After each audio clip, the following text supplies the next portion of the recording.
इस टॉपिक की ओर हम बढ़ेंगे और ये टॉपिक है बीजांड। क्या कहते हैं? विषयांक नाभिक के नामक क्षेत्र के बारे में।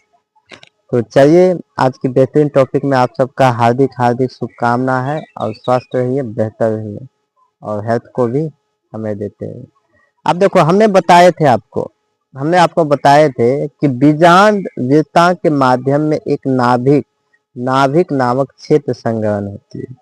क्या होती है? नाभिक नामक क्षेत्र का क्या होती है? संग्रहण और संगीत होती है। और यह नाभिक बीजांड के वृत्त भाग के साथ संधि का प्रतिनिधित्व करती है।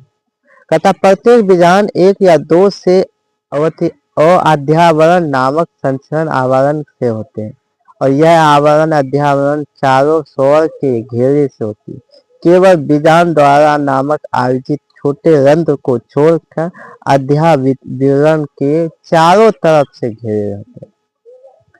अब कहता है कि बीजांड के सिरे ठीक विपरीत भाग बीजांड के जो सिरे होते हैं उसके विपरीत भाग, उसके क्या होते हैं? विपरीत भाग। तो बीजांड के जो सिरे होते हैं उसके जो विपरीत भाग, एक होता है केराज होता है जो कि बीजांड के आधारित भाग से प्रतिनिधित्व करता है। कहता है कि अध्यावरण के घिरा हुआ कोशिका एक पुंज का होता है जिसे बिन कव्य कहते हैं। बिन काव्य के केंद्रक कोशिका की प्रचुर आधार का एक क्या होता है? सामग्री होती है। बीजांड काव्य भूमकोश को मादा कोदि भित्ति बीजांड से स्थित होता है और एक ऐसी बीजांड जिसकी सामान्य केवल अकेला भ्रूणपोष में होता है। एक गुरु बीजाणु से निर्मित होता है। क्या होता है? गुरु बीजाणु से निर्मित होता है। हमने आपको बताए थे कि गुरु बीजाणु जनन। कहता गुरु बीजाणु मृत कोशिकाओं से एक गुरु बीजाणु की रचना के प्रक्रम को हम क्या कहते हैं? गुरु बीजाणु जनन। अब कहता है गुरु बीजाणु एक अकेले गुरु बीजाणु का मित्र भाग से बीजांड के बीजनित द्वारा की क्षेत्र से विकिरित होती है और यह एक बड़ी कोशिका का संगठन जो जीव द्रव को समाहित एवं सुस्पष्ट केंद्रक युक्त होती है। और क्या होती है? बीजाणु मृत कोशिका से अर्धसूत्री विभाजन गुजरती है। कौन? तो अर्धसूत्री विभाजन। तो अर्धसूत्री जब विभाजन गुजरती है तो उस कोशिका का मृत भाग, कोशिका का जो मृत भाग होती है, तो कोशिका का जो मृत कोशिका का अर्धसूत्री विभाजन का क्या महत्व है? कहता अर्धसूत्री का स्वरूप जो होता है उत्पादन होती है। कहता स्त्री केसर या युग्म विधि अधिकांश पुष्प पौधे में से एक कार्यशील और जबकि अन्य 3 अवकार्य अभिष्ट होती है। कहता केवल कार्यशील बीजाणु स्त्री मादा युग्मक विधु भ्रूणकोश के रूप में विकसित होता है। यह अकेले बीजाणु से भ्रूणकोश बनने की विधि को कोशिका बीजाणु पुंजक विकास कहते हैं। जो कोशिका होता है उसका जो पुंजक बीजाणु को कहते हैं। कहता बीजांड की कोशिका और गुरु बीजाणु का मृत कोशिका को क्रियाशील बीजाणु तथा मादा युग्मकता का क्या होगा? आइए भ्रूणपोष का निर्माण थोड़ा सा विस्तार से अध्ययन करते हैं। क्रियाशील बीजाणु का एक समसूत्री विभाजन द्वारा 2 केंद्रक यूकोराइड बनते हैं और जो विपरीत ध्रुवकोश को चलते हैं। कहता 2 यूकेरियोट केंद्रक के भ्रूण की संरचना होती है जिसमें 2 क्रमिक समसूत्री विभाजन के परिणाम स्वरूप 4 केंद्रीय यूकेरियोट और तत्पश्चात 8 केंद्रीय यूकेरियोट भ्रूणपोष की संरचना करते हैं। यहाँ पर यह ध्यान देना महत्वपूर्ण है कि सूत्री विभाजन सही अर्थों का एक मुक्त केंद्रक न्यूक्लियस होती है और जो कि केंद्रक विभाजन की तुरंत कोशिका को भित्ति की संरचना नहीं होती है। कोशिका की जो भित्ति की संरचना तुरंत नहीं होती है। जैसे कि हमने आपको बताए थे कि यूकेरियोट की जो चरण होती है कोशिका के भित्ति की नींव पर पड़ती है। नींव मतलब उसकी जो कार्य का एक छोटी छोटी जो कण होती है उसकी नींव में पड़ती है जो विशिष्ट पररूपी मादा युग्मक को द्विभीत या भ्रूणकोश के संगठन के रूप में रहती है।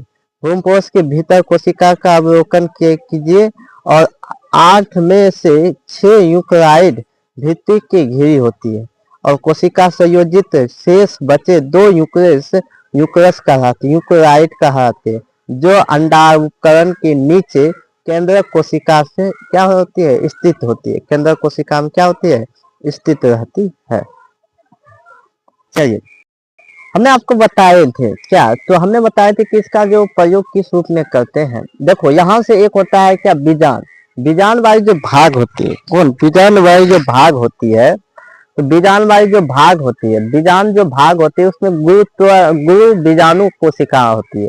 कहता है गुरु बीजाणु कोशिका में गुरु द्वितीयक होती है। हमने आपको बताए थे कि गुरु बीजाणु और चतुष्कष्टीय दोनों एक प्रकार से जुटेन होती है। और जैसा कि आपको बताए थे कि सह कोशिका या ये इसकी जो ऊपरी जो भाग होती है प्रतिशांत की कुछ रूप में पाई जाती है।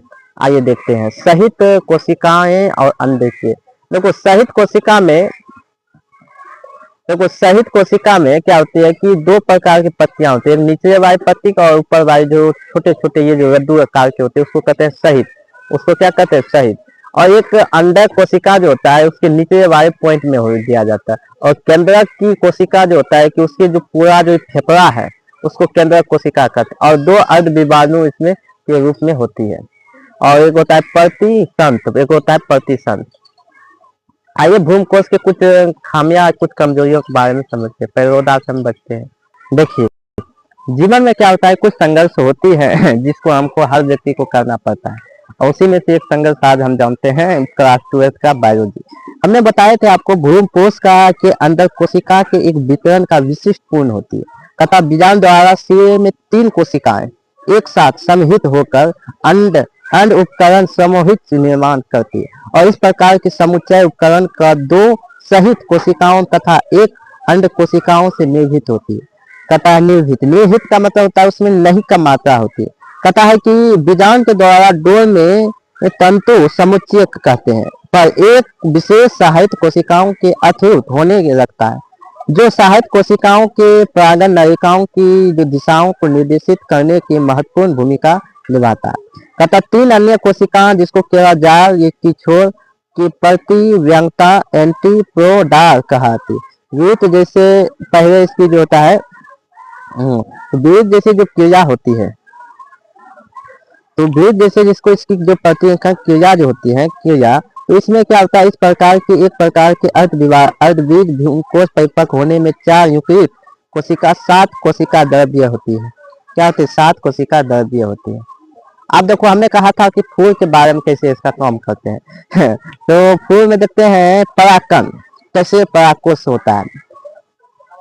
चलिए देखो परागकण क्या होती है। कहता है पूर्ववर्ती भाग के आप पढ़ चुके थे कि पुष्प के पादक में नर एवं मादा युग्मक एक क्या होती है, परागकोश में भ्रूणकोश पैदा होने होते हैं, भ्रूणकोश पैदा होते हैं, यानी नर और मादा युग्मक के संयन से ही हमको क्या होता है, पूर्व काल में पढ़ चुके थे क्या होती है, लगनमा पैदा होते, या यूं कहते हैं पुरुष, या उसमें क्या एक नई भ्रूणकोश का निर्माण करते, क्योंकि दोनों प्रकार के युग्मक का अचल निषेचन संपन्न के होने के लिए दोनों में ही एक साथ रहना होता है।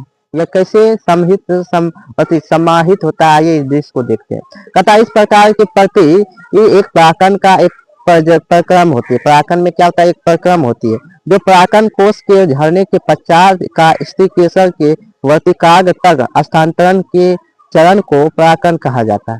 परागकण की प्राप्ति के पुष्पी पादकों के आश्चर्यजनक अनुकरण के युग विकसित किया जाता है। यह परागकण प्राप्त करने के लिए बाह्य कारकों का उपकरण करते हैं।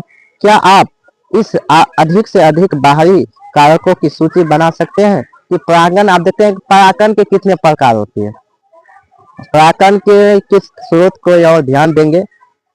चलिए हमने आपको बताए थे कि जो परागकण की जो भाग होती हैं वो सबसे पहले हम स्वयुग्मक जिसको कहते हैं ऑटोगेमिक, स्वयुग्मक या ऑटोगेमिक का कार्य क्या होता है, एक ही उस पुष्प में जिसमें परागकोश में वर्तिका तक परागकणों का स्थानांतरण किया जाता है तथा इस प्रकार के परागकण में उसी पुष्प के अंदर होता है। एक सामान्य पुष्प में जहाँ परागकण की वर्तिका होता है अनवृत्ता होता है, कहता है उसी पूर्ण का युग्मक अपेक्षित का दुर्लभ होती है। कहता है इस प्रकार के युग्मक का परागकण एवं वर्तिका का युग मुक्ति का क्रमशः समकालिकता की आवश्यकता होती है। इसके साथ ही परागकोश की वर्तिका की को एक दूसरे के पास अवस्थित होना चाहिए ताकि स्वपरागण संपन्न हो सके।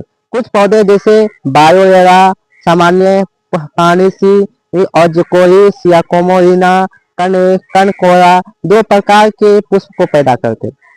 तथा उमिरा परागन पुष्प में अन्य प्रजाति के अनवृत्ताकार के पुष्प में क्या होती है, परागन का पुष्प भी अनवृत्ता नहीं होती है। तथा इस प्रकार के पुष्प के परागकोश की वृत्ता एक दूसरे के क्या होता है, बिल्कुल नजदीक होती है। नजदीक का मतलब सटा हुआ।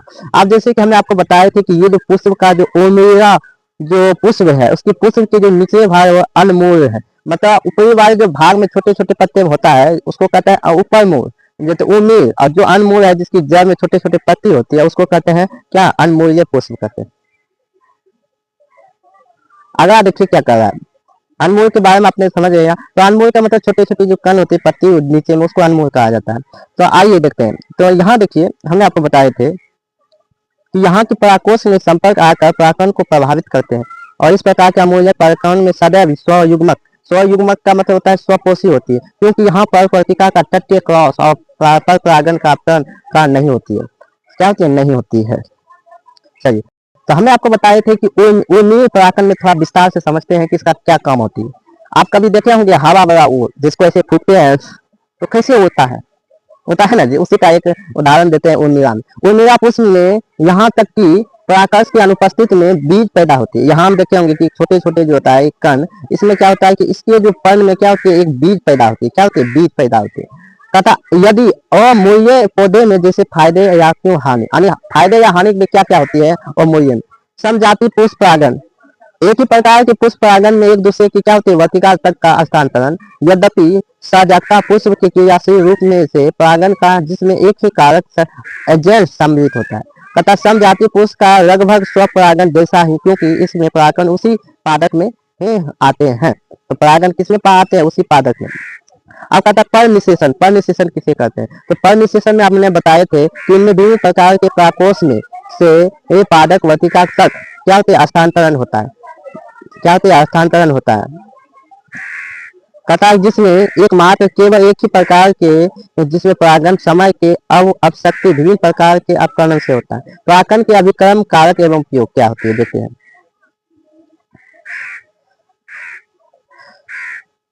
चलिए, तो हमने आपको बताए थे कुछ समय पहले की बात है, तो कुछ समय पहले आपने बताए थे कि परागण अभिक्रमण या कारक क्या होती है।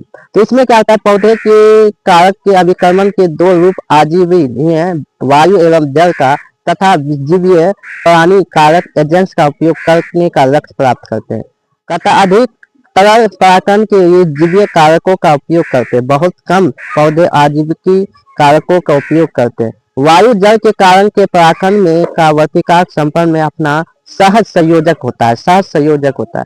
कहता है कि इस प्रकार के अनिश्चितता परागण का ह्रास में जुड़े तत्व की क्षतिपूर्ति बीज की तुलना से असंख्य मात्रा में परागण का क्या होती है, उत्पन्न होती है। परागण की उत्पन्न होती है।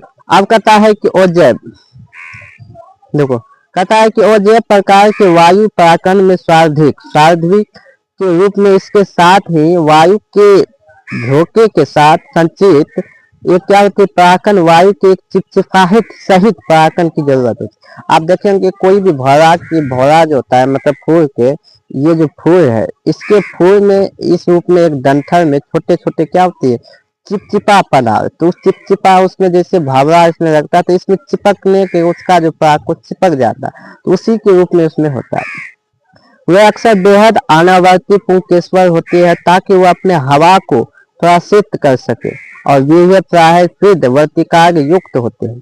आसानी से वायु के उठते समय परागण के अवरुद्ध किया जा सके। तथा वायु परागित पुष्पों के प्राय प्रत्येक अंडाशय में अकेले बीजांड तथा एक पुष्प होती है।